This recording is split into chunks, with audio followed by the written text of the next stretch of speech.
down and listen to records.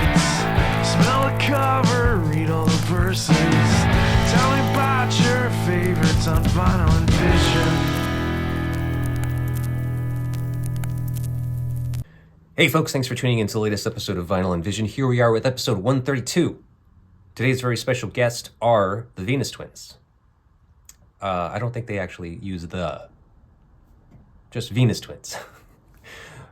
Jake and Matt Dirting are the twins that make up the group Venus Twins. And they're an amazing band. I've been hearing about them forever now. And I have not been able to catch them live yet, but I will soon, I'm sure of it.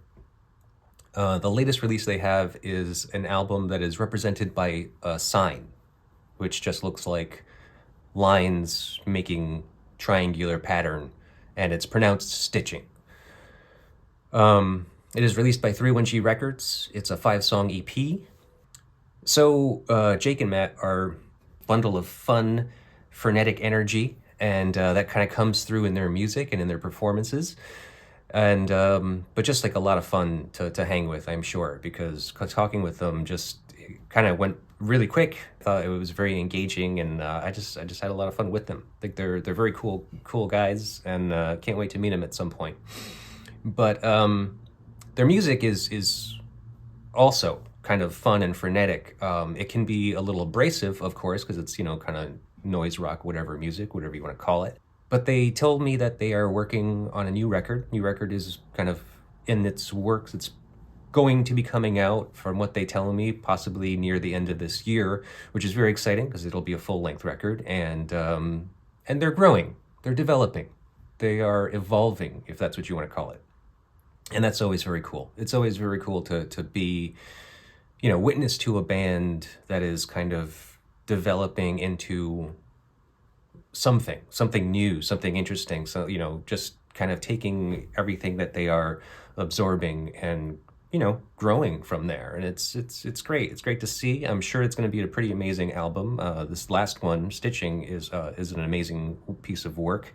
And they're obviously pushing themselves and challenging themselves. And I think that's great. So, what I do here is I talk about an album with musicians typically, and that is influential and important to them. And their choice was the Mars Volta's Deloused in the Comatorium.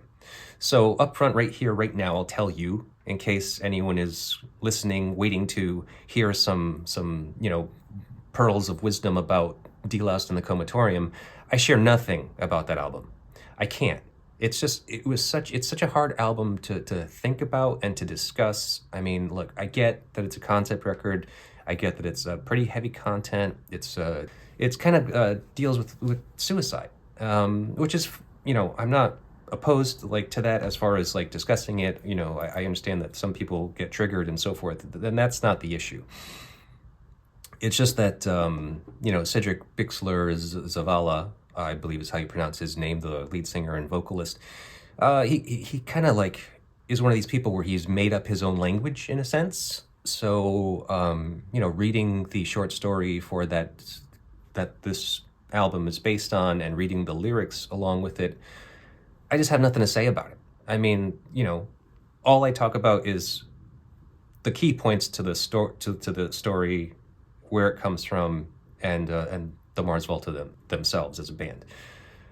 That's all we touch on. I really just kind of got to know the Venus Twins better throughout this conversation, and their plans and kind of what they're up to right now, which was just the most important part, I thought. And I just think that they're a really fun band. I think that they're just incredibly entertaining. So I hope you like it. If you do, all that we ask is that you please do all the things you do with the internet: like, share, subscribe, comment, rate, review, all of those things. We greatly appreciate it.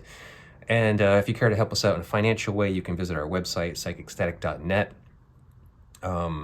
Make a purchase of anything through that website, and it goes towards funding this program. And I really appreciate that. So without further ado, here's our episode. Hello. How are you guys? What's up? Good. How are you? How's it going? It's all right. Feel a little chaotic. How are you guys doing? A little same. Definitely, to be definitely honest, somewhat chaotic as well. When did you get back from Texas? That was Sunday. Mhm. Sunday, but we didn't sleep. So we got in and then it was like 4 o'clock because it took so long with a layover Oh and man. like slept 6 hours, woke up at 10, like and my day was starting at 10 p.m. Yeah, it was I pretty, was like, it was this fucked, but honestly, it was like the most fun and it was way worth it. Just like taking the flight immediately after our last show, basically, you know. yeah. Really? Yeah. That's cool. Mhm. And so were you guys just you didn't do any Venus Twin shows down there. You were just supporting somebody else? Yeah, yeah, like Yeah, just just a friend that we fill in for. That's cool. Not bad. I mean, it's awesome. Like I don't know if I prefer it because obviously I like doing our own thing, but like no stress. We don't have to drive. We don't have to worry about the parking. No emails. We're chilling. We're hanging out, Right. bring our stuff and play. It's like too easy. Right. Just come in and do your thing. Hmm. That's kind of nice. Yeah. So, Jake and Matt. I'm sorry, who is Jake and who's Matt? Oh, I'm Jake. Hi. Okay. and Jake I'm and then there's Matt, red hair. All right. Easy enough to remember, easy enough to see. Matt. It's nice to meet you guys finally. Yeah, Yeah, nice to nice meet to meet you. you too. Yeah, I missed you guys at No Coast Fest a couple years ago. I guess you guys played the following night when I was there. Oh, okay. Okay. Wait. Are you in Texas? No, no, I'm in Rhode Island. Oh, yeah, that's right. I Oh, remember you said, wow. yeah, yeah. Yeah, yeah, but I represent the Hammer Party and they were invited to play that year, and so I went down and made a whole weekend out of it. So Nice. Wow, Okay. that's Yeah, awesome. word. yeah, Okay. you guys are from originally from Texas, right? We're Hmm. originally from, yeah, Denton is the band is from Denton, but we're from like Fort Worth or I like to say that. Oh, really? Why is that you guys like claim Denton as your hometown? That's where we started. And we were going to school there at the time. That's Oh, where we okay. played most of our shows. Like I wouldn't really go out of we played Dallas a bit, Fort Worth a bit, but But really, like we Denton's played the spot, yeah. so many shows in Denton, like all our friends were there. Right. Yeah, I mean Denton's a pretty cool spot for like a little tiny town, really. Yeah. Hmm. Yeah, I like it. I've been there a few times actually. So where else would you play aside from Rubber Gloves?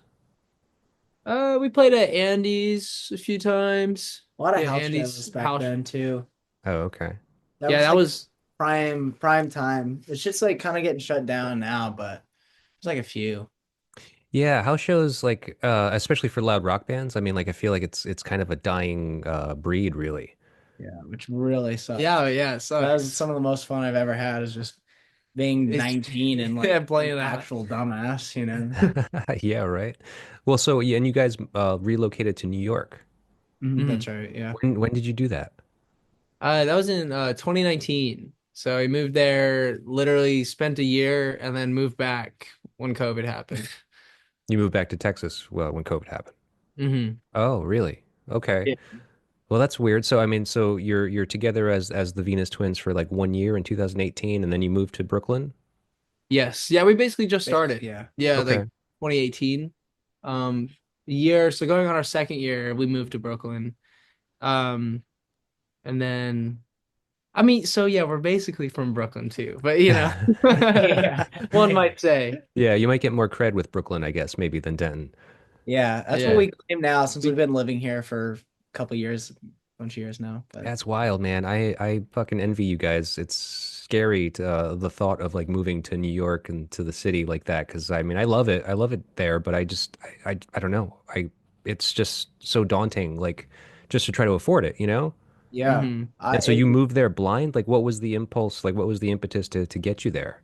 we were 21 and we We always were talk, or 20. we were 20, we were about to turn 21. We always talk about this. Like, had we been presented with this like thought or opportunity now, like I would be fucking too scared to do it. Yeah, I think for we were real. just We were just like dumb dumb, enough to like but go. We we got like we went one there. friend there, you know. Right. Yeah, I mean, we went there on tour and this other band that we used to play in, and it was just like the sickest ever. It was like, oh. And then we had a friend who also wanted to move.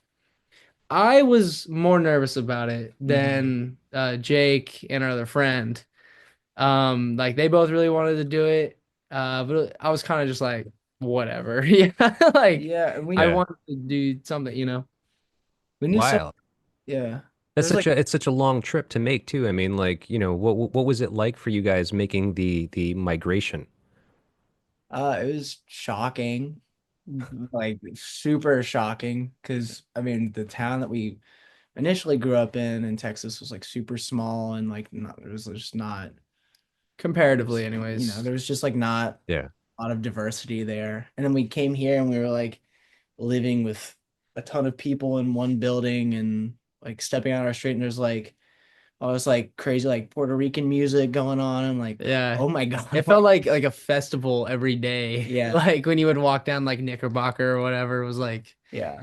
Right. just That's super cool. wild. But seriously, like I think it would be very hard to do it now. I would be like Yeah. second Yeah. guessing. It's only been a few So years though. It's only been like what, 6 years since you moved there? Yeah. We're 26 now. Okay. Cool. Mhm. So well, let's talk about Texas a little bit and like kind of growing up. So you said you grew up in Fort Worth. I mean, like, what was that like for you guys, especially, in relation to music and like, parents, like what did they like show to you back then? Our dad was in a band, like kind of from that area growing up, maybe hmm Springtown or something, but Yeah. he always was showing us music as we were growing up. So Our it's mom not so yeah. No, not really. She wasn't a big fan. Well, what much. was he showing you? I mean he showed us like well, he did show us the Mars Volta, which Yeah. will I assume we'll be getting into when Oh, we were cool. like 4 or something or Yeah, we were five. super young. And like he could always tell when we like something because like we would both be like really quiet because I Yeah. guess maybe we were hyper kids probably. So like we would like We'd listen. space out and just I daydream. yeah, I just remember like daydreaming to that and like even like Red Hot Chili Peppers or Foo Fighters, Nirvana, like Queens of the Stone Age Yeah. Okay. and And your stuff. dad was showing you all of this music hmm at, Yeah. at 4 years old. So this is, well, I can't do the math. What year would this be? Like 19 2002. oh yeah, sorry. Yeah, 2002, we're 2003. Okay. Like just whenever we were driving to school, he'd put something on or yeah, I whatever. mean really like 4 is probably when it, it's about as far as I like remember being told that this happened, but like Right. Yeah, school or like when we were playing baseball when we were like that was big. 7 through 12, like we were huge into baseball and our dad was like sometimes a coach or just like an assistant coach and like we'd Okay. always go in the truck and listen Right. to fighters and shit, you know like Yeah, that's quiet. So he seems like he may have been like a weird guy in your town. He was a troublemaker, yeah, back then. when he was in high school he was a troublemaker. Okay. Yeah, That's He was I a cool. mean, punk and he was a punk and I don't think he knew it. yeah. Yeah, For, yeah. Well, he's so a what did he play? He played he played guitar and guitar and sang. sang. I'm sorry. Yeah, he played guitar and sang. Okay. And so do you remember his band? Do you remember what that was like? I mean, we never went out and saw him. He didn't play a whole lot. Like after we were born, like yeah, like he totally took a back seat with it. But they would play every now and then. I They remember were he awesome. and he would like play us his music and stuff, which was always really cool. I was like, I didn't know that you could do this. Like you Yeah, know right. this song, like Yeah. That's kind so. of like even like a better like kind of introduction to music than just giving you a record or playing stuff for you is to actually show you that you could actually record it and put it out yourself. hmm Yeah. Yeah, and I wish we had gotten into it sooner because like I'm really just now starting to like find this love for recording myself and recording whatever. Like we got like these like Squire guitars or whatever when we were like 10 or something, and like I didn't really pick it up till I was 14. Like it just kind of like Sat there. sat there like in a closet or something. Really, really. Yeah, I wish like we would have gotten right in on it. I know. Yeah, But right. Like today, you on Instagram, you see all these like 4 year olds and 6 year olds and stuff, just like virtuosos, just like fucking ripping it, just doing Yeah, crazy yeah, literally. shit. like that could have been us. Yeah. That could have been you. No, Yeah. yeah, you're not doing so bad now. I mean, shit, it's 26 now, and like you guys, are on 3-1G now. hmm Yeah. How many records do you have out right now? It's like four, five. We have like four releases. I guess like two like albums and then yeah, two EPs. Cool. All Right. right. So yeah, I mean it's pretty good amount of work for a short period of time, and good work at that. I mean, and you guys are progressing, which is also a pretty cool thing, to kind of see you guys, from like your first record, which I listened to the latest EP, Stitching. It's like, you're making this evolution, I guess you could call it, right? For Yeah, sure, for yeah. sure. You're kind of Definitely. conscious of this, you're aware of this. Yeah, like It's yes and no. Like we just like at the end of the day, I want to make shit that I want to make, and like it's never a point, oh, we gotta switch it up this time. I don't Right. ever want to be like that. If I want to make something that sounds somewhat the same, like I'll do it. But it's just kind of weird because like it just so happens that the amount of time it takes to record it and put it out, like I've already listened to a bunch of new shit that I'm like digging at the moment and or just like experimenting this way now. So our next release is gonna sound way different too. And it's like, our taste has changed, yeah. yeah, yeah. Yeah, well, because you're young too. I mean, like, thinking about like myself. I mean, I'm 45 now, and when I was 26, I mean, like, I think the jump that I made from 21, somewhere around like 18 or to my early 20s into like late mid to late 20s was like huge things were happening musically. Just like like so much stuff was being introduced to me, and uh, I was just like devouring stuff and kind of like, moving in a different direction musically as far as like what I wanted to do. I mean, so you say you can kind of see yourself doing that now? Yeah, I think so, Definitely, yeah. yeah. I think Okay. it's the age. I don't know if we'll ever like find some. I mean, I'm sure we will find something in, I mean, our style that is like will be the same, mostly, roughly, Yeah. changing a little bit here and Maybe there. I'm But just excited about like people making music, and I always like finding or like our friends and stuff too. Like they're all changing and shit too, and Yeah. I maybe it's something to do with here too, and just like constantly talking to people and being in the community of like Right. yeah, ever Yeah. changing. Do you guys go out to shows often? uh, I Not, mean, well, it's it's hard been to get out winter. to be honest. Like in the winter, It's yeah. been winter, so like no. Oh yeah.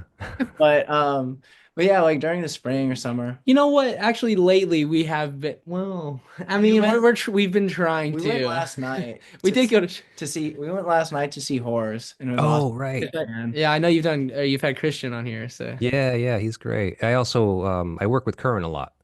Oh, Oh, cool. He sweet. was Yeah. in Body Stuff, the opening band. Yes, Oh, hell yeah. yes, yeah. Yeah. Yeah, he's a good guy to know. I don't know if you got to talk with him last night or not. We We did. did, We yeah. met a couple He's times. Yeah, super he's super sweet. nice. Okay, cool. Great. And who was the other band? It was Body Stuff and Facet. Facets. I don't know them. They're from like San Francisco or something, or I guess Okay. Bay Area. They were awesome though. Yeah, they were awesome. Yeah. What is it like? I just like noise rock, like but like the drummer was like playing really hard and yelly, two singers, three piece. Oh, okay. Pretty much like a lead vocalist, and then like the bassist was also singing a bit, which I think is super sick. Like having two singers. Yeah. Yeah, Did you take a certain pride in bassist singers? I do, for sure. Like I actually always have All American Rejects, even like the Yeah, name Really? of a do that shit. freaking Yeah. pop band or whatever. Yeah, yeah. Well, Yeah. let's go back to that stuff. Like, so, growing up as kids, obviously your dad was showing you a lot of music. So, I mean, like, what do you feel was like your kind of own personal gravitation towards? Uh, Probably. I mean, to go back as early as possible, it'd be this the Foo Fighters video for Oh, was it dude, that All was My it. Life? Yeah. Okay. When they're playing in like some stadium, and as soon as I saw that, or we saw that, it was like, Yeah, it was just something like I loved when people were just not screaming, but I was a kid. Yeah. Big Um, audiences, kind of like I super love, exciting. yeah, I loved uh, like heavy stuff that kind of made me jump around and shit growing up. Yeah. yeah, that's a That's good way of cool. putting it. Like that was like the earliest I would That's say. what, It's like, yeah. So I was like always into that. And then, I mean, we like went through like different transitions and stuff, like as you get like introduced, like the pop world and it's shoved into your whatever when you're like 12. So Right. We were into Bruno Mars, freaking, Yeah, we were into, stuff like that. But you know, we were also in band. So I played sax, Jake played trombone, and so like we were really into like uh jazz and classical shit too. jazz and stuff. Hmm. But also, I mean, I remember like learning Careless Whisper on On- sax, and I thought that was like the sickest thing ever. It's Yeah. funny, but Huh. That's uh, cool. Was that so? That was your first kind of take on playing music, playing instruments? I would say so. Yeah, a bit. I mean, I think my first was honestly like learning some stuff from my grandma on piano when I was Yeah. like fourth grade or something. Hmm. Uh, but yeah, I got like serious about trombone and I just like played every fucking day. Yeah. So where are your horns now?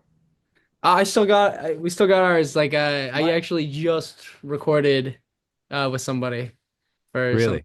Yeah, I got a friend who's like scoring something, and then like he needed sax. So I was like, whatever. Wow, wild. That's great. Yeah, because you guys went to college, right, for music? Mhm, yeah. briefly. Oh, you didn't complete it? I did not complete it. I did not. Yeah, no. I guess it was like a year and a half. I was in music school. Yeah. What do you guys think you like kind of pulled away from that, if anything? Oh gosh. A lot of just like theory shit, which is kind of it's like hindering for a little bit. Like, and I'm trying to think about writing songs because I'm always like trying to fix it as opposed to just like feeling it. Hmm. Yeah, that was a big issue for me for a while because like I would think it's too simple if I was gonna play 5-1 or 1-4-5-1 in the chord progression. It's like, nah, it's gotta be something crazy and like which is just ridiculous to think about now, like in hindsight. I mean, even that our music is like kind of doesn't, fit that, but Yeah. it Yeah. I I mean, it think kind of does. It's like, especially in the new record or the new EP, whatever you want to call it. I mean, there's definitely, I feel like there is some kind of like jazz influence on it. Yeah. yeah, definitely actually like stuff yeah. Yeah, and it was just kind of like straying away from normal chords and stuff. For the most part, we wanted to make something ridiculous and crazy for the longest time or just different. Hmm. Aside from like sitting down in a tux or suit or whatever. Yeah, that could be also jazz influenced. The fact that I didn't want to fucking do it ever again Yeah. for a brief moment. And it I like sucks it 'cause now. I'm chill now. I really thought, I wanted to do this shit, but it turns out like I don't know, we just started going to shows a lot more and then we ended up joining this band Acid Carousel and it was like I don't want to do this anymore. I don't want The to jazz shit. the jazz shit, the classical shit, like Hmm. Yeah, whatever. playing It's rock okay. music is the shit, like Well, especially being your own bosses. I mean, like, your band, Venus Twins is just you two. I mean, and it's just like you can kind of do whatever you want. Yeah, totally. definitely definitely feel And I we've hope like people yeah, yeah. we've like argued about stuff in the past too about the way certain things should be, but I think we're coming more into it now where it's like we're not really compromising. We're just like showing each other shit and making it better between the two of us. Right. Yeah. Yeah, I mean it's a interesting dynamic because it's just the two of you, you know? I mean, so like I mean with my experience talking to duos, other people that were just like a two pieces, I mean, and it gives you a lot less to argue about. I mean, it's just like you guys agree to do it or you don't. Yeah, it's like yes or no. Yeah. Funny. Yeah, as opposed to being in a band with like two, three other people, whatever it might be, and it's just like there's so much more voting that has to be done and like so much more discussion about, who wants to do what or whatever. hmm It So, can be good though, because like you miss out on the extra elements and the extra like input. yeah, I mean, well, I mean, do you feel like it's a little limiting because it's only the two of you? Like, do you wish that you could have a third person to kind of fill some stuff in? Yeah, so funny you say that. We just started playing along to some tracks, like with our friend who's doing some playback stuff. Hmm. Hmm. And so I guess now we're having a machine do some of these extra sounds and like playing to like a click and stuff, which is crazy to think about. Like it feels wrong, but it's also like It sounds really full though. sounds Yeah. And it's interesting to do that with like like as a noise band or like whatever you want to call us, like it's it's funny like that we're playing to a click with in-ears and shit. Yeah. It sounds like, Yeah. but that's the way I like it now. It's cool. Yeah. Yeah. Well, I mean, I actually kind of thought about that just listening to the latest release. I mean, like, for the recording of it sounds kind of so full, and I haven't been able to see you guys perform live, but I did try to watch some live videos of you playing, and I'm just like, like how are you going to recreate that, or does it even matter to try to recreate the recording exactly, you know?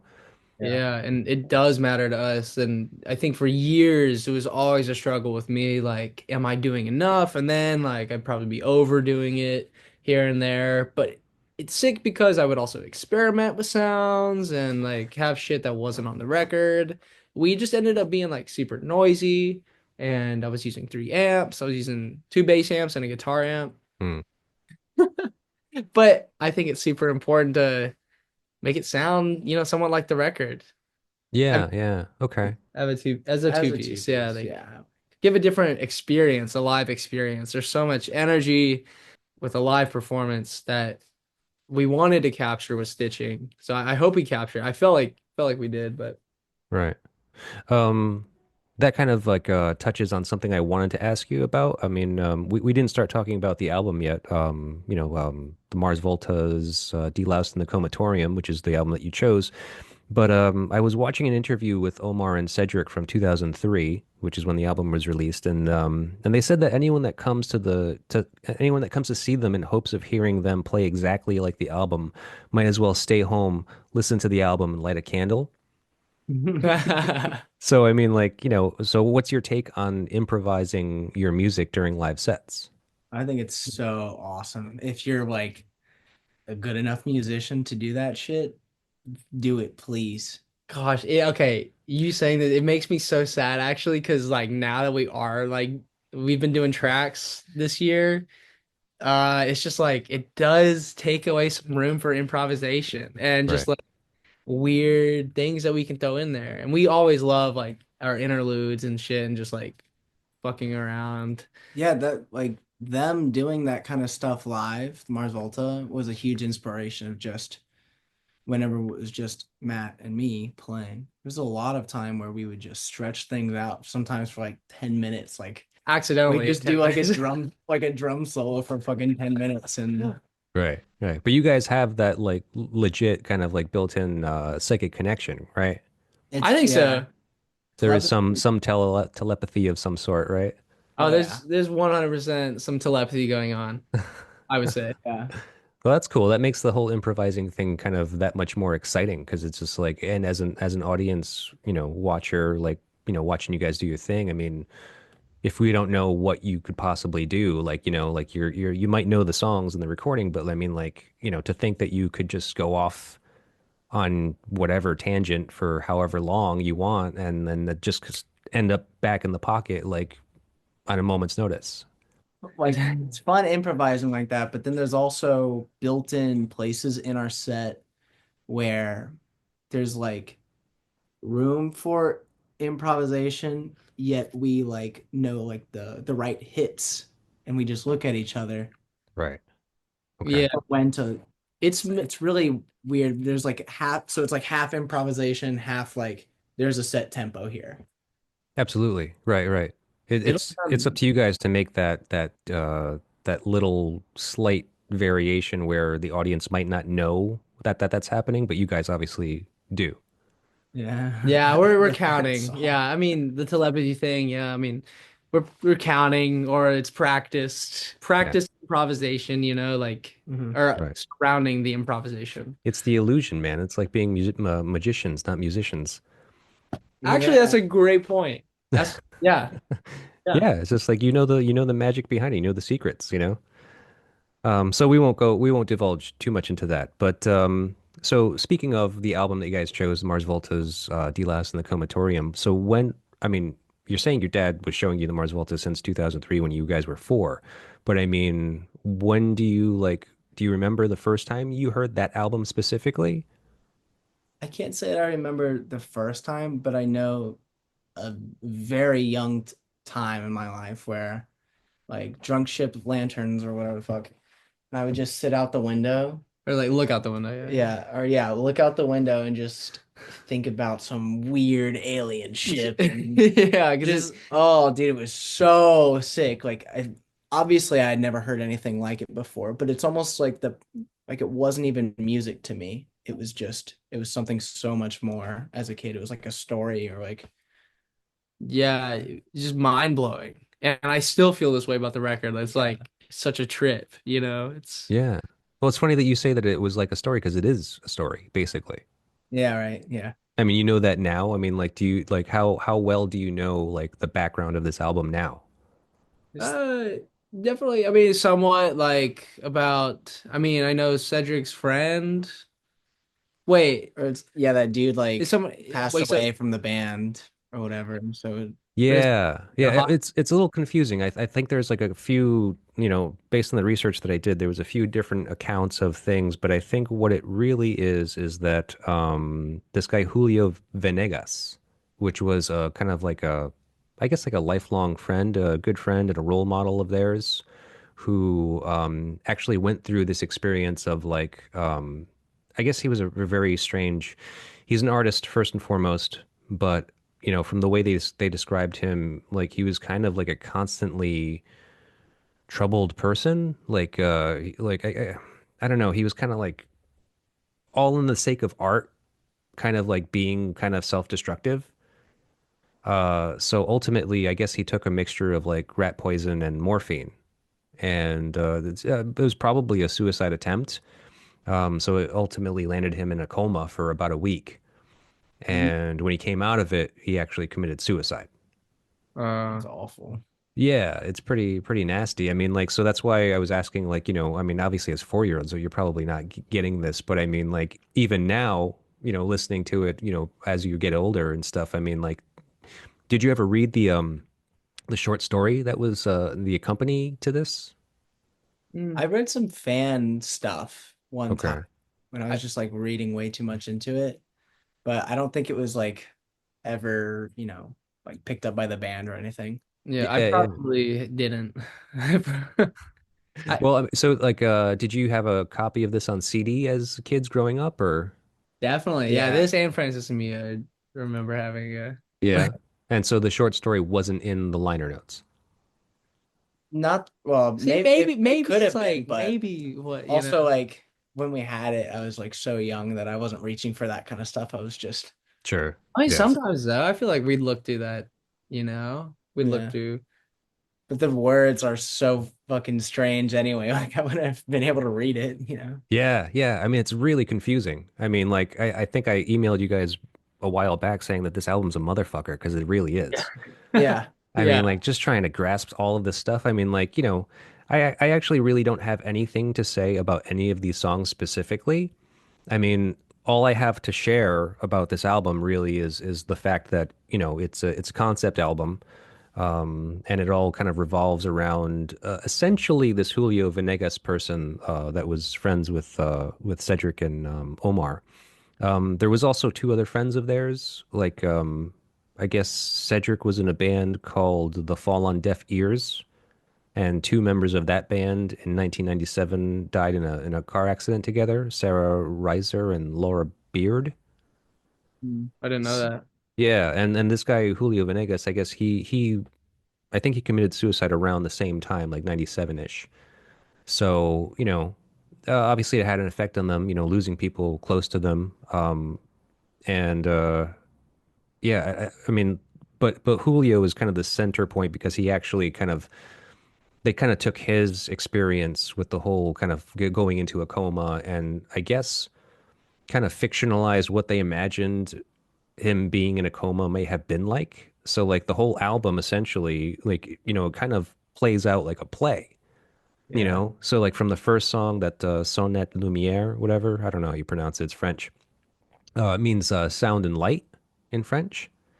So I kind of see that as like the setting of the scene, like literally like the opening of the curtain and like, kind of setting up the play essentially, So right? sick, And then yeah. so every song kind of just moves through the short story, which if you haven't read the short story, I tried reading it. It's a fucking pain in the ass. It was just like 5 or 6 pages, and it's just like, you know how he's making up all these words? Yeah, totally.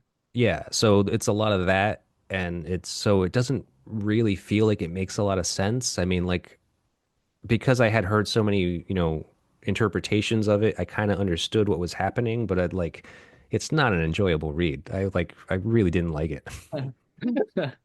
That's so funny. Yeah. But but Listen, so you obviously you went through this like even as like a 4-year-old kid. You guys like heard this and kind of like made this up in your mind too. Like you kind of saw it in a sense. yeah, Yeah. it's the quality of just the way it was like every sound is just so strange and unique. Hmm. So there's really it's so transportive, like there's no other way to listen to it except just to like trip out. Yeah, I mean the guitar is freaking all delayed and ver or whatever, and it's just like that like it's one thing, and Cedric's voice is so like alien and the drums Hmm. were crazy. It's like And yeah, energetic, totally like spastic energy. Yeah. So, I mean, considering you chose this album and like, aside from the whole kind of concept album thing about it, I mean, like, what do you think was like the thing that kind of landed most kind of importantly with you when it comes to like making music?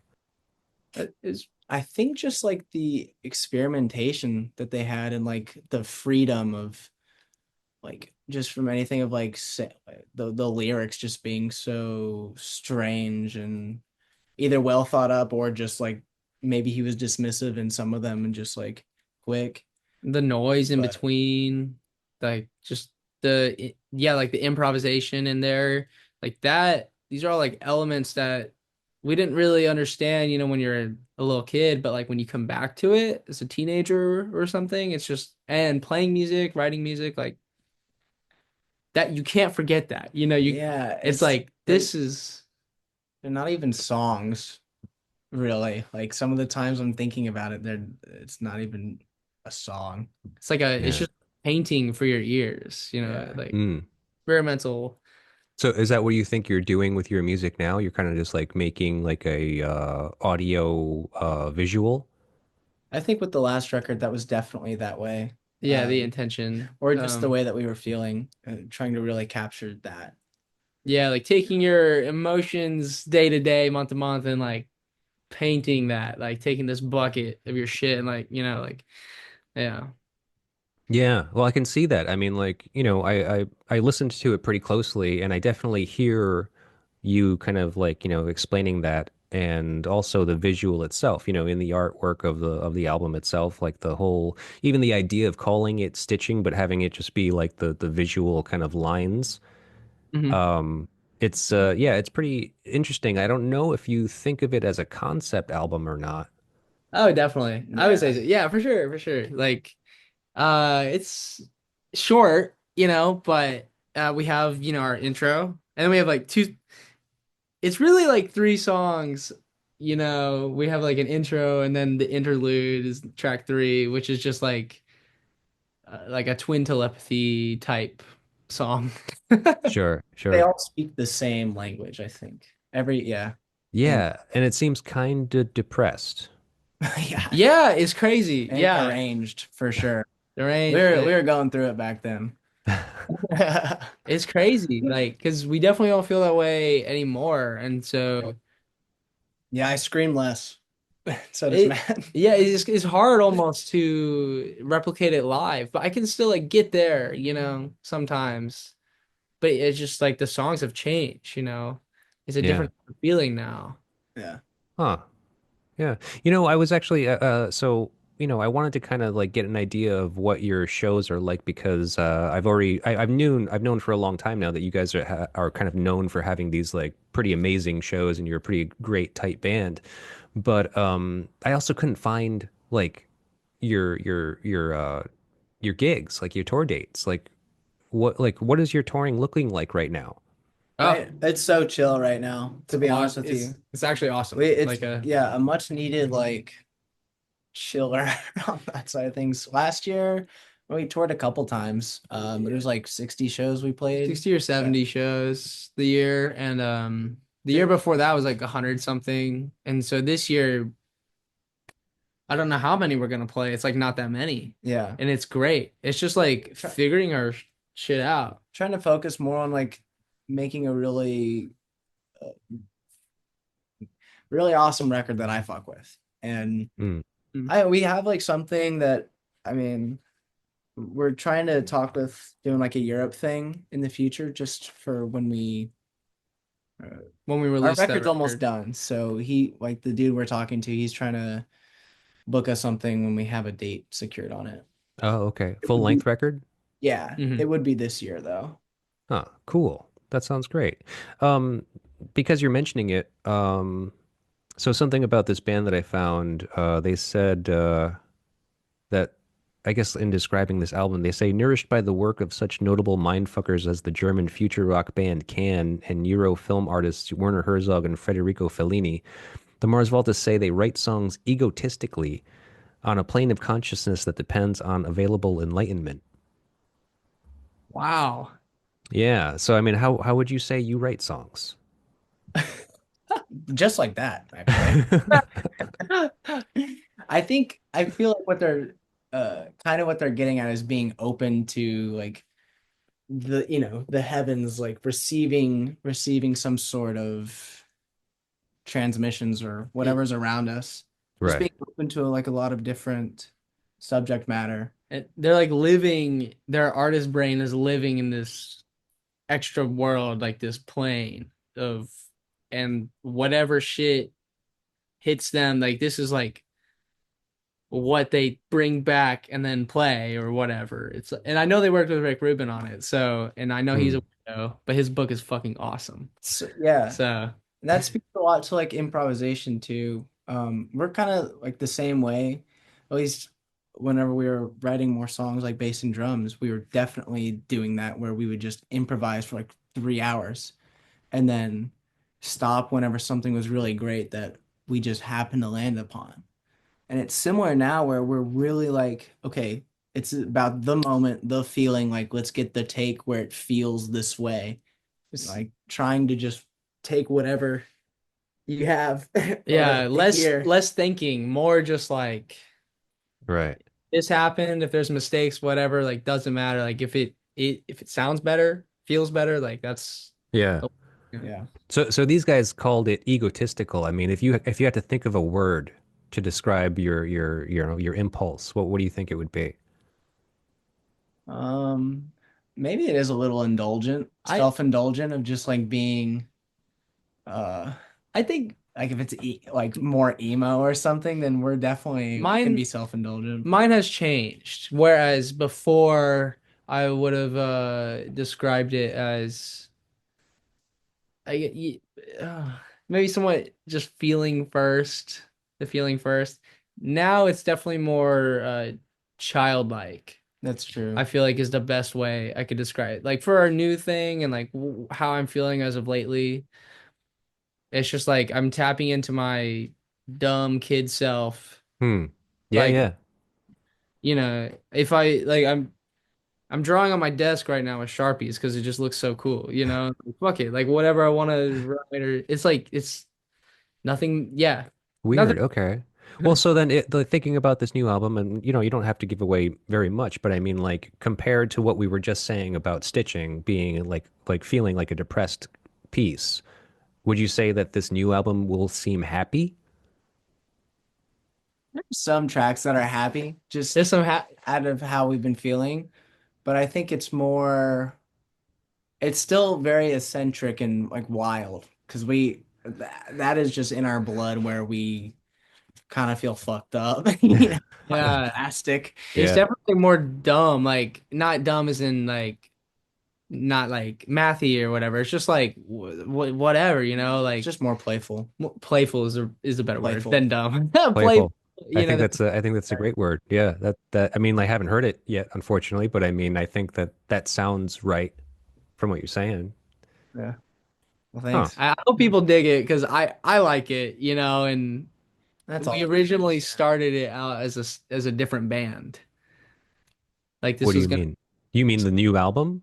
Yeah, we got back from Europe with Whores, and we were just so like busted on our set, and so we just needed a way to get out all these like funny, goofy feelings. And so we started another band, basically wrote an entire record, like, fuck, this is pretty good.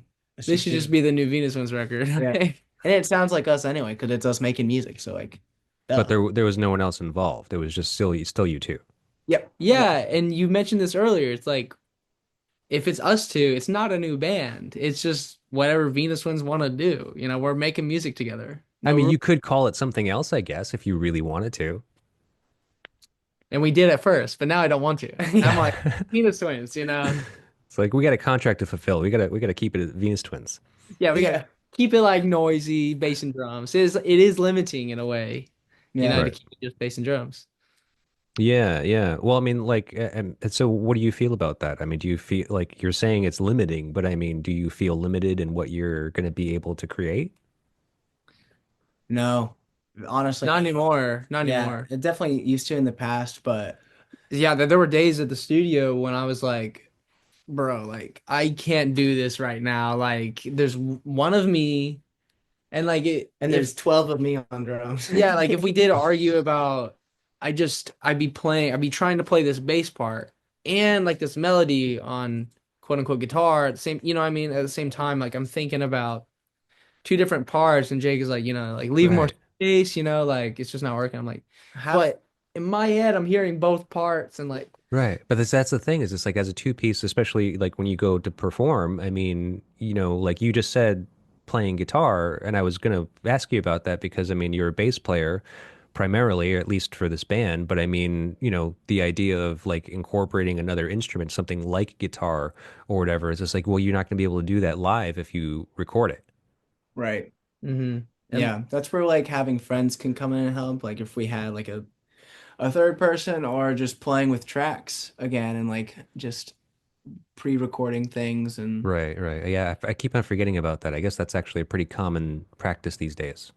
it yeah. is, which is like definitely for a long time I was like I like didn't want to do it. It just felt like cheating and stuff. But it's like ultimately it's not. We still wrote the songs. It's I'm I go- I want a full show. I want to full I'm I gonna want it to sound full. Like try my freaking darndest to put on an awesome show regardless of how many tracks we're using. You know what I mean? Regardless yeah. if I play the part that's hard or not. Right, right. Yeah, I mean, you guys, I mean, you're all in regardless, right? So I mean, like, I mean, I don't. I guess it's a controversial thing, right? I mean, I don't know what your experience is like seeing other bands that are doing this, but I mean, like, in your situation, I think that you don't really have much of a choice. Yeah. Yeah, I mean, unless it'd be It's like add more people, you I mean, you know? can't play with your fucking feet. I mean, what? Exactly. I've been telling y'all. And I I mean, kind people of try. I mean, like, there's this band that I know, Bedtime Magic, and the drummer actually plays like bass pedals, kind of like what's her name, Donna from Juna. oh yeah, yeah. Oh yeah, So yeah. the drummer's fucking playing, but he's got like one of those bass pedals at his feet. So he'll use like his left foot off the hi-hat and like play some bass notes on this fucking, Cool. yeah, it's Ryan fucking. Sheffield does that shit too. Does he use that? Yeah. Not in Lightning Bolt, but I think in like his In Black solo Bus. project, yeah. Oh yeah. He's Okay. definitely hitting something though. I've seen like when we saw him live, like It's he was hard to tell what definitely he's hitting. It's just fucking so Hitting frantic. everything. It's just like it's like the fucking Snoopy thing with the arms just kind of like revolving around. It's like Yeah. yeah, legit, yeah. I mean, so uh there are ways, I guess, to do it, like to really step it up, but like I'm trying to run around more. I'm trying to play bass less so I can interact with the crowd more. right. Yeah. Like Yeah, man. It's tough, tough little place to be in. it is. But yeah, I You guess just we got to gotta make remember, compromises. just you remember know? why we do it, and like most importantly, to have fun and express ourselves, and whatever we have to do that. Just do it. Right, right. So let me see. Let me go over a little bit of this. Let's see. Very brief overview of how the Mars Volta came to be. Omar and Cedric wanted to take a 6 month break at the height of At the Drive-In success. You guys were fans of At the Drive-In? Yeah, We like at the driving, they but Mars, came. That came later. yeah, that Yeah, you went backwards, right? Yeah. yes, yeah, Volta Okay. first. All right. So they were ultimately voted against by the rest of the band, so they decided to make their own project. Um, how would you guys feel about a 6 month break? Ironically, I kind of feel like that's nearly what did happen to us. Like we've been now, if I took 6 months off of writing music for Venus Twins, I would, Be the end of the world. yeah, Let I'd me tell be you, be the fucking end of the world. miserable, dude. Because Yeah, we're taking like a week off, like if like I guess for Christmas and stuff when we were at our parents. But it was like felt like I was losing my mind. Yeah, Like I like just my creative brain. Like I think we were doing like improv comedy with our little brother and like like putting on shows for them at night because we were just going so fucking bananas that I yeah, gotta be, you know. like drawing on Christmas presents, like just being as dumb as possible. Like I have to do something fun and stupid and right. artistic. Or I don't know. Like I don't want to read into it too much, but 6 months would be crazy. Yeah. Well, I mean, because like, so they wanted a break because the band had just been going so hard. I mean, like for years, you can imagine, like I don't know exactly because I didn't get into the details of it, but I mean, At the Drive-In was like one of these bands which is like incredibly explosive live. And if you can imagine them being on tour like back then, late 90s, early 2000s, as what they probably did at least 100 dates a year, at least every Yeah, year. easy. And they're probably So, I mean, like, so they were burning out, and that's why they kind of wanted to take a 6 month break. I mean, and this, like, that last album, Relationship at Command, I mean, it was blowing up. It was getting them very, very big. I mean, Totally. so not to compare you guys, in that regard. I mean, like, I think you guys are doing really well. I don't know if it's fair to say that you are experiencing the same type of success, but oh gosh. I mean, you saying that and you saying that also, Jake, like, yeah, it definitely feels like it's their success aside, just playing so much, grinding so much, and not realizing what you want to do and why you're doing it. I think we were playing so many DIY shows and like tours just because Our relationship to it changed. It became less of I want this to like I need to do this this because is this is what I awesome. have been Like, doing, like, and this is what I have liked. yeah, it became that. Like, it was like, first it was like, this is amazing, awesome, this is what I want to do. And then it was like, Yeah. I've just been doing it too long. And not that I'm not trying to DIY, be DIY or whatever, but right. at a certain point, it was like, shit, I like writing music and living a life in one place for a while. And I like friends, you know? I Right. mean, it's hard to keep your friends. When you're touring all the time. Yeah. Yeah. If like it was under different circumstances, I'd fucking do it. Absolutely. But sometimes it just gets, it gets hard whenever like it's when the bad outweighs the good, when shit goes wrong and stuff. Right, right. Or when you're struggling. I mean, like, not every gig is great. Not every gig is going to pay you what you need or exactly. I mean, and like, finances are tight. I mean, like I was saying, living in New York is fucking crazy.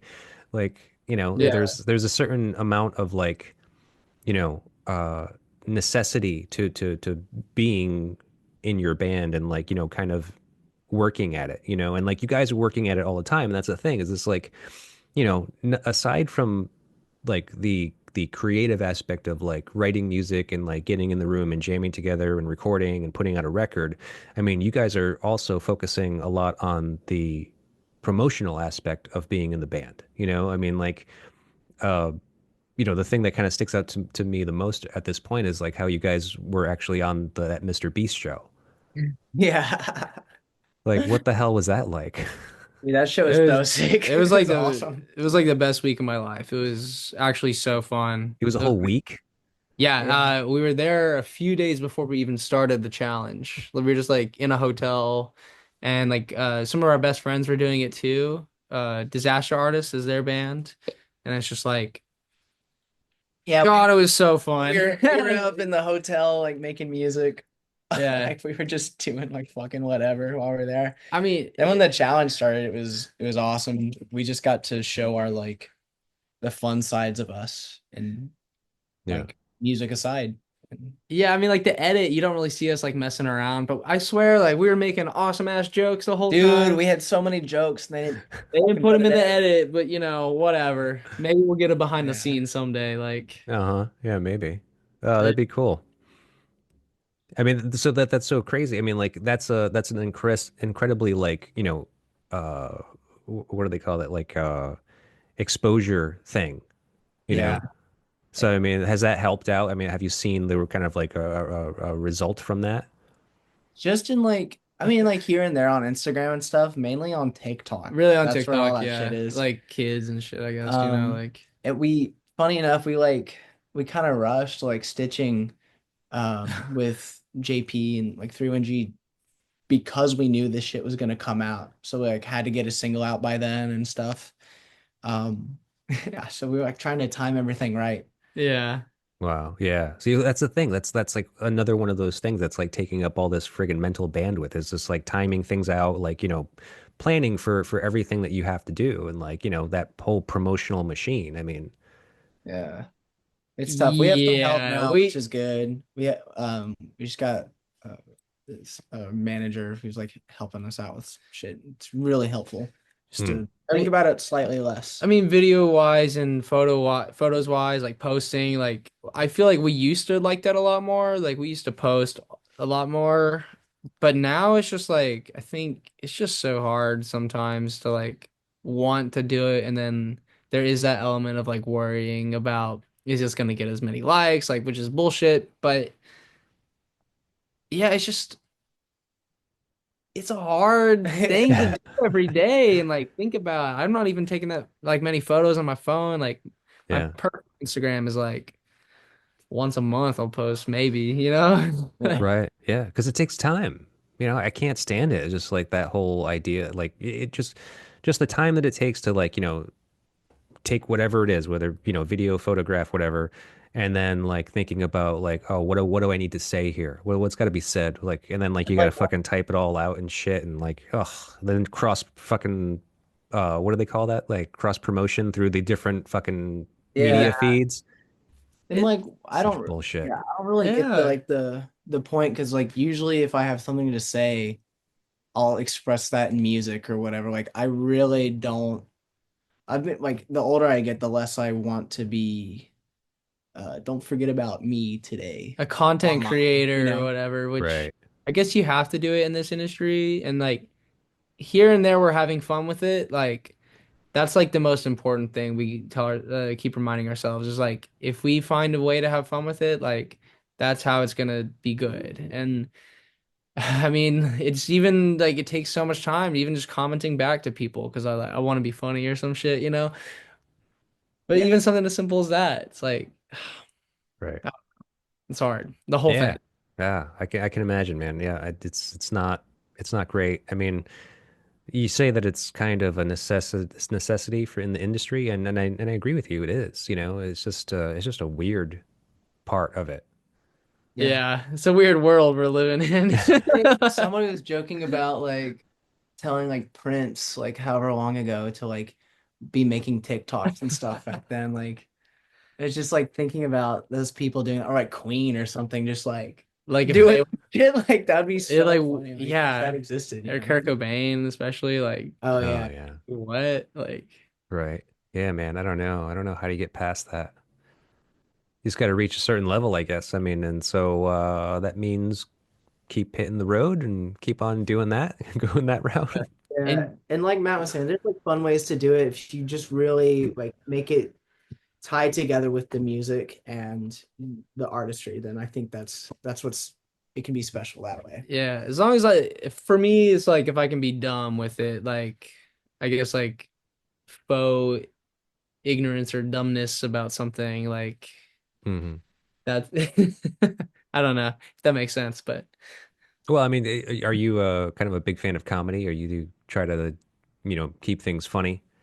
yeah, Yeah. yeah, we like funny things. We've been known to I've been known to partake. I love Andy Kaufman. I'm a huge Yeah. Andy Kaufman fan. Robin Williams and shit too, but like We like the weirdos also. I mean, I also like we like Jim Gaffigan as kids. So like I like some family We humor like shit. good, wholesome, Wasn't Nate Bargatze is awesome. Oh He's so yeah, I like no him. curse words. No nah, but yeah. Yeah, that's No, fine. we definitely we like the ones who say fuck and stuff. Sure, sure, yeah. There, I mean, like, actually, I remember seeing that in your bio, how you listed a couple of things that were influences to you, like, bands and musicians, but you also said that there was, comedians that you listed in there too. I mean, so like, what do you think the relationship to comedy and music is?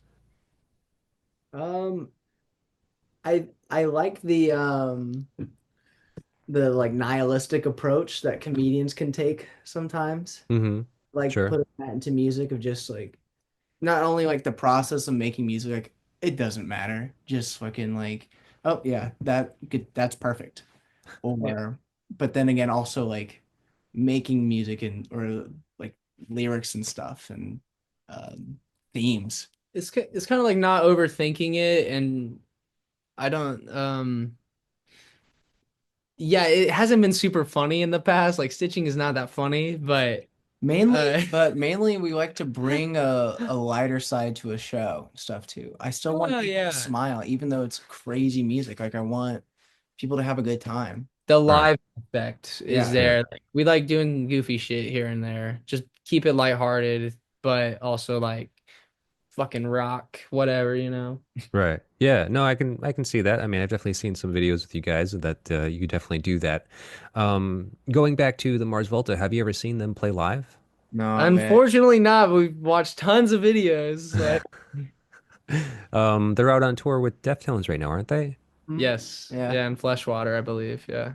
So you're not gonna catch any of those gigs? I think I We haven't even looked. Are they playing? They're probably playing New York, actually. I could imagine that they would. Yeah. Okay, yeah. you know what we should, because we like Deftones too. We definitely fuck with Deftones. Like, Mhm. okay, Huh. maybe we'll go. You know, it's like we probably should. I heard they're not playing That's the thing. Yeah, we heard that they're playing most of the new record. Like a Oh, new just one. yeah, the one that just got leaked or whatever. yeah. Yeah. And Which you're not fucking with that? I mean, I'm sure it's awesome. yeah, like I am a real fan. So just seeing them do their thing IRL in real life would be awesome. Hmm. But I want to hear like them go off on some crazy like improv jams around like some of the shit off this record, you know. Right. Like, yeah. Yeah. Yeah, I don't know. I don't know what to expect from them. I've never been a fan, to be honest with you. Like I've heard about them forever, and like I definitely like that last At the Drive-In record. And I don't know. I guess like when I heard about At the Drive-In, uh, I mean, or when I heard about the Mars Volta, I guess it was shortly after At the Drive-In broke up, and I know my brother really likes them. Like he was starting to get into them. And I don't know. I tried giving it a shot. Like, I don't know if it was this album. I don't know if it was one of the other ones. I don't remember what I listened to, but I was just like, I don't know. It's not doing it for me. Yeah. Weird. Yeah. I don't know what it is. I mean, maybe it's because it was too complicated. It was too proggy, like it wasn't as just kind of like, brutal and like chaotic as like At the Drive-In seemed, you Mhm. know? Yeah. Um, Weird how they walk that line, especially in some of like their later records of just like chaos, but it also is a 12-minute song. Like, Yeah, a Yeah. prog. Well, I mean, like that's the thing. Like I loved parts. Like there was definitely moments in that album or and well, let's talk about, Deloused for the time being. I mean, like listening to it now that as long as I have and as many times as I have, I mean, there's definitely moments to it that I really really like. I really like how they definitely lean into their Latin roots and they definitely sound very Santana-like. Yeah. There's definitely moments where they sound just like, At the Drive-In, and then there's like the more kind of spacey things where they kind of like, jam out and like, kind of go a little psychedelic for a while, which is cool for a moment. I mean, like not crazy about the 12-minute long songs, but I mean, they have they like I as I get older, I'm more okay with it, like Oh yeah. gotcha, yeah. as long as you have the time to dedicate to it, like to really be able to sit down with it. That's true. Yeah. Yeah. It's like an hour. This record is an hour. The Yeah. loud it's crazy. You got to be there for it, you know? If Mm. you want to put it on, like, and it's not, just, oh, I have 5 minutes, I'll put on a track. Maybe I'll put on something from Deloused, it's like, would Right. you? Like, probably not. You're No. you're listening to it to like trip out. Yeah, I mean, you really have to kind of listen to the whole thing. I mean, like one song just doesn't make sense on its own, really. Yeah. Or at Yeah. least like know the context. Like Mhm. now, like having heard it so much, I could probably put on like yeah, one of them. Yeah, some you were talking about like liking certain parts. There's like I will put on certain songs specifically for the parts, especially as like a drummer. Oh Like yeah. I need to ingest some of that fucking Yeah, like crazy drunk bullshit shit. like Like or take the veil serpent taxed. Hmm. There's like a weird ass part like 3 minutes in, I think, that I've never been able to like conquer on drums. Yeah, this John Theodore, right? He's the drummer. Mm. Fucking insane, that guy. yeah, he's Disgusting. ridiculous. He like fucking plays with Queens of the Stone Age now too. Yeah, is he's a current member? Yeah, I think Okay. at Because least. that band drum-wise is not really that impressive. Yeah. No, I it's mean like Dave Grohl heavy and shit he's and is tight, sick, but but No, yeah, it's tight, but it's not like this. I mean, it's not like as kind of like what do you call it? Like aerobatic, like acrobatic, you know? yeah, yeah. That's a good word for it. Yeah, I mean, this shit I just love it. makes me tired listening to it. Yeah, I eat it up so that bad. was It's so yeah, sick. that was a huge. Like, when I first started playing drums, like obviously I loved this shit, but it took me like 5 years of playing before I started like really trying to learn some of this stuff, and after that, obviously became super obsessed with Right. this. You know. Well, so and when did you try to start playing drums? I was like 10, 11. Yeah. Yeah, when I was like 15, when I was a sophomore, this was definitely, I was listening to it every single day and like finally learning, okay, well, this isn't just punk drums where, 2/4, like you're literally playing ghost notes, and it just opened up my whole horizon of Yeah. new ways about the instrument. Yeah, yeah, I can imagine. I mean, like, so what do you think like when you're first starting off playing drums, I mean, like what was the first like couple of things that like you tried to learn? It was when we were playing Green Day Rock Band, Hmm. Beatles Rock Band. So I was learning all those songs on Xbox. And when I got that shit to expert or whatever on the little drum pads, I like finally just Yeah. like our dad already had a drum kit because he's a musician and stuff. So I just took every song that I learned and started playing it on real kit. Hmm. Cool. But yeah, it was like really simple stuff. Yeah, well, Green Day, I mean, like, the whole Dookie era, Trey Cool, I mean, like, that's fast stuff. It's, pretty Yeah, fast fills. I mean, that's kind of good practice, I feel. totally. Yeah. American Idiot was like our favorite record when we were like little kids. Like probably like I guess when it came out or whatever. Or no, because our dad got into it later. But when we first heard American Idiot, it was like blew our minds. I think like yeah, because there are the 7 minute songs in there too. Yeah, Like right.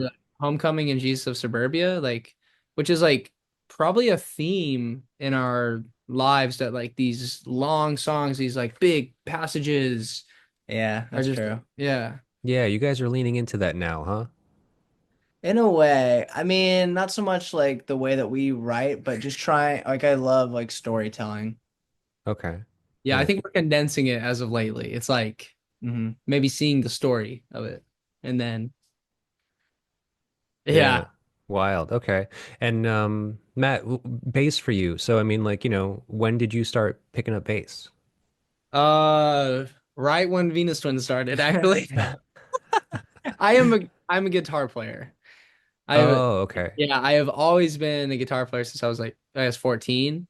Um So from sax, or you had guitar before sax? after. Like our Okay. dad we had a guitar in the house before I had a sax. But I didn't pick it up really until I was 14, like a freshman in high school.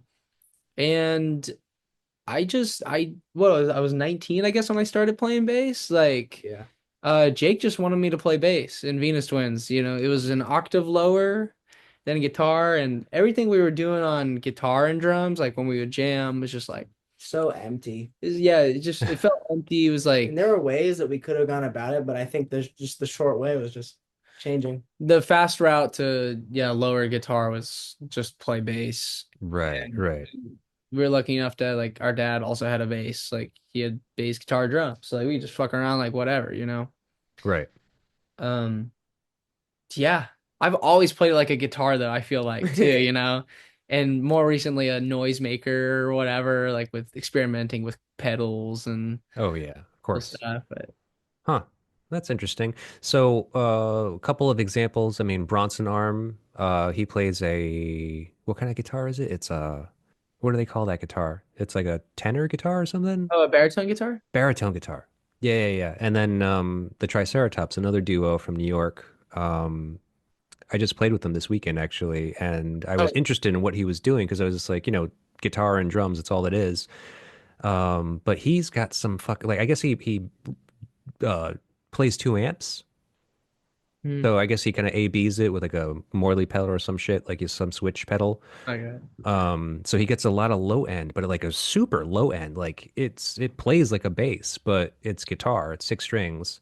And Hmm. he obviously he plays kind of both lines, like, bass to a degree, like very minimalistic, very, very root notey, and then like can play some of the chord stuff for the guitar work. It's insane. So Yeah, sick. that's awesome. It's for a two piece, like you definitely have to learn like your low notes and your high notes. You almost have to separate them and then like know when to combine them, Right. like the piece. It's like playing left and right hand piano. Yeah, It's like arranging. Right, right. But then with amps too, it's just like I feel like it's like some of his high end kind of got lost with the bass notes mm, because that's like bass has a just a tendency to kind of overpower shit. yeah. I guess that's a good, maybe somewhat of a good problem, but also not. It's better that way than the other way around, but I yeah. mean, yeah, I don't It know. depends because his work is like, I mean, it's kind of more pop related kind of song structure. So like it's kind of important to have like those kind of guitar chords kind of shimmer through the like more so than the bass notes I feel like at Ah, times. okay. See, Okay. okay. Yeah. But I mean, it depends on what kind of music you're doing. But Yeah, 100%. For sure. Yeah. Yeah. I wonder, I guess he was probably using a bass amp and a guitar amp. yeah, yeah. I don't remember exactly which kinds. Like he literally had like 2 stacks. There was a stack behind the drummer, a stack behind him. That's so Fuck cool. yeah. Yeah. So sick. Yeah. Yeah, it was pretty cool. Um, so let's see. As far as this album is concerned, like I said, I don't have anything about any of these songs like separately. I didn't even want to attempt it. I was just like, I can't understand the lyrics. I can't make out the story. I was just like, fuck this whole album. But I mean, I thought it was most important to just kind of like mention, like kind of where the album comes from and kind of like its relationship to what you guys do and kind of like your history with it. Um, I did want to say something though about Jeremy Ward. He was the sound manipulator guy on the album. Like, are you familiar with him? I'm not. Okay, because it turns out he was the cousin of Jim Ward, who was the guitarist from At the Drive-In. Oh, okay. Yeah, I thought that was weird that Omar and Cedric would go, leave that band ultimately, probably and not on the best of terms, and then ultimately hook up with their bandmate's cousin, who, I mean, Yeah. he had a relationship with the band. I mean, like he was kind of always around, um, but they ended up, absorbing him and kind of having him be a very integral part to this band, really. But and it was just sad to hear that Jeremy passed away like the month before this album was released. Yeah, Oh, that's yeah. right. I did hear about that. Yeah, yeah, it was just a drug overdose. I mean, it was. I mean, it's horrible, regardless. But I mean, there was no other kind of connection to it, or it didn't have his death didn't have anything to do with this album, because it was already done. Mhm. Um, so these guys, said this really beautiful thing about him. I'm not sure if it was Cedric or Omar, but they said Jeremy was like the one cool white guy, the only one who wasn't judgmental to us and never talked down to us. He was inquisitive rather than dismissive, like most people were. So that kind of made me think about the like these young guys first being involved with like hardcore punk music, first starting to tour. And it felt like people like, like I'm thinking about when I was a young person, like doing tours and stuff like that, and like how it felt like people like looked at you or treated you differently, you know? Um, like have you guys felt that way or do you feel that way currently? I as a noisy artist for sure. Uh, but there's definitely like some sort of like self-consciousness about eh, just the type of shit that we make for sure. Yeah. yeah, and That seeps into new songwriting for sure for too. sure, yeah, and just being like the two piece, there's a certain stipulation there. Like Um, it's important not to like get tied up in those kinds of things, like what people think about you, because ultimately you just need to do what makes you happy and what like but if like, I don't know, it's hard to say. Like, I don't even want to give them the non-benefit of the doubt, meaning like, oh, they totally think this, you Right. know? yeah, it could just be in my head that. Yeah, I guess it's true. You never really know what people are really thinking, but I mean, I mean, like, especially like, I don't ever like to think about this, like when it comes to like bands and music and stuff, like, but like how important like a band's appearance is really. So I mean, like, like I know that I believe it's you, Matt, right? You actually kind of like took on the whole like stitching thing where because you actually do like to sew clothes, right? Hmm. So you make a lot of your own wardrobe. Yeah, yeah, I would say so. Like, I like to wear something that I sew mainly. So I'm actually literally not now. Damn it. It's ironic 'cause And I now made you are. I Jake made started sewing after he like put it out or whatever, yeah. which is Yeah. fun. Yeah, Um, it's great. It's great to be able to do that. I mean, like even if it's just I mean like I don't know. I think making clothes like technically like from scratch is kind of hard. Like yeah. without any kind of specific training, but to alter things and to kind of like, I mean, hardcore punk and shit like that ever since we were kids. I mean, like, you have to put on a patch. You have to be able to stitch the patch onto your jacket or whatever the fuck, right? Hmm. Yeah. Yeah, it's so sick. There's Is that definitely kind of how you got your start in doing it or my ex taught me how to sew, and she was always into like patchwork and cool shit like that. yeah. Um, so it was like not actually from the hardcore punk like stance. Um, but I definitely borrow from it. Like make like I made this shirt that's just like a bunch of my band shirts that I had like together. It's Yeah. definitely, but it's different, you know. It looks like it's like a battle vest or whatever, but it's just a shirt. And Right. same with this hoodie that I've like been sewing up for a couple years now. Just I need to fix it actually. Yeah, I wear it all the time though. It's got like Portrayal of Guild on it, My Chemical Romance, like it's well, yeah.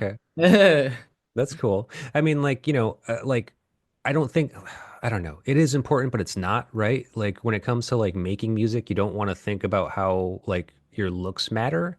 But like I mean, I grew up here in Providence, and so when I was a teen, that's kind of like at the height of the whole Fort Thunder thing. So, all those RISD students kind of like inhabited this warehouse and kind of called it Fort Thunder, and they just fucking like made art out of the whole entire building. And that's kind of like what your style reminds me of. It's just like, like I mean, Brian Gibson and Brian Chippendale of Lightning Bolt. I mean, like they kind of still to a degree epitomize that kind of like appearance, like Brian Chippendale specifically. He always kind of still looks like he makes all of his own clothes and like obviously the fucking face mask he wears with the fucking microphone in it. Like that's kind of like what your stitching like looks like to me.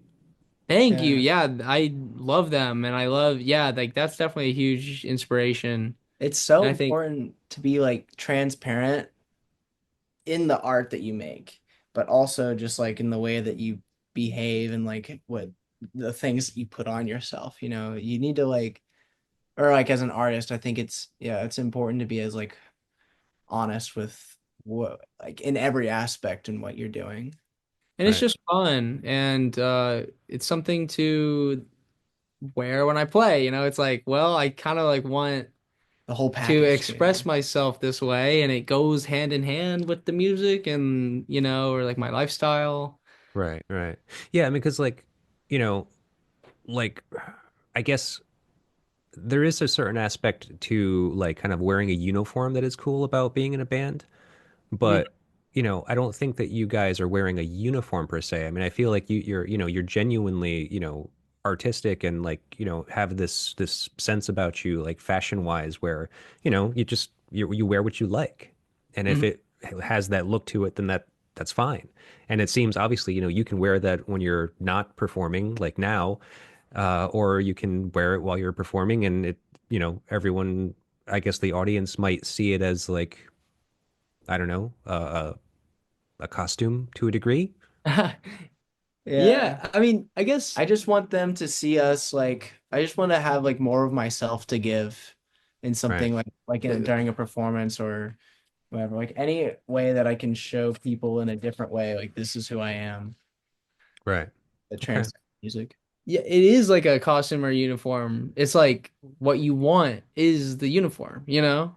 What you like is the uniform. Yeah.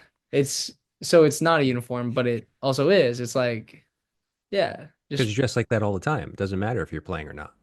yeah, yeah. It's a It's lifestyle, I guess. I would say so. Just yeah. Are you guys like visual artists at all? I wish I did it more. I mean, with sewing, yeah, I suppose, and I like to draw just here and there, but I'm not serious about drawing. You don't consider yourself an artist or have ever like kind of like had a natural inclination to making visual art? I mean, we did paint a little here and there as kids, but just a little, like Yeah, I don't really like if anything visual, it's like clothes that we make or whatever. yeah, I like wouldn't Right. consider myself a visual artist, but then if somebody argued with me about it, said like, "No, you make clothes," it'd be like, "Oh yeah, I guess I am." You It, know? it's a, it's a different medium, you know. I mean, it's yeah. I guess you could say that. I mean, I guess like I ask about being an artist in like kind of visual in a visual sense, like as if it seems that you've had training in music, so you never did any studying or anything like that, like visually. Mm. Well, I took a fashion design class when I was 14. Like we had it in high school, and so Oh, I always had an interest in doing stuff, but like I didn't learn really anything. I guess I learned how to hand sew no, okay, class, but yeah, yeah. that's wild. Yeah, I know. I actually should like take a class or something, make sure I'm doing everything right. But it's Eh, like it doesn't matter. It's like it's getting the job done, Mhm. you no, know? man, you gotta maintain that childish kind of There we are. Now joyful we're kind of talking. playing around. No, seriously, I mean like Absolutely. that's kind of the greatest thing. I mean, like, I like there's a premium on education and shit like that, but I mean, like, realistically, like, if you didn't go to school for music, even for as short as you went, I mean, like, you'd probably still be making the music you're gonna make. Actually, I think you're right because we also were trying to sway away from the music, like the music school thing. It was like I think that's also why we started making like weird music. Right. Yeah. Yeah. So, I mean, just keep on doing it, man. Keep on doing what you're doing. I think it's going great. Hell yeah. Well, thank you.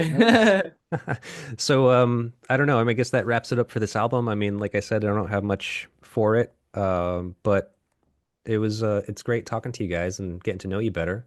Yeah, you Yeah, too. yeah, likewise. You were saying how you're kind of like not doing a lot of shows, but I mean, what's up for you guys like in the horizon? Well, we're just about done with this 12, 13 song record. So as soon as like we can get that mastered and sent out to whoever it needs to be sent to, like I'll book whatever Yeah, shows. we'll Like definitely I'd be love touring and to, stuff. yeah. Oh, Probably, I mean, if I had to say off the top of my head, like October, November. But yeah. yeah, we'd Okay. love to come out to Rhode Island. Yeah, we're just figuring out a new set too. So, you know, Yeah. we're gonna play some of the new stuff and the old stuff and yeah. Right. But Excited. so when the album comes out, you think like kind of at least nationwide tour? I would say so. I would love to, Got honestly. to, I'd love to yeah, do it again. for Okay. sure. I would say so. All right. Nationwide. Well, if nothing else, you can come to Providence. We'll have you here. I think you guys would go over really well here. I mean, Hmm. yeah, we'll figure it out. That'd be great. Okay. Cool. Word, yeah. Yeah. Hope to see you there. Yeah, man, absolutely. Of All right, guys. Well, thanks so much for doing this. It's been great talking. Yeah. course, Thank yeah, you. likewise. Theme song written and performed by Jeff Robbins of 123 Astronaut.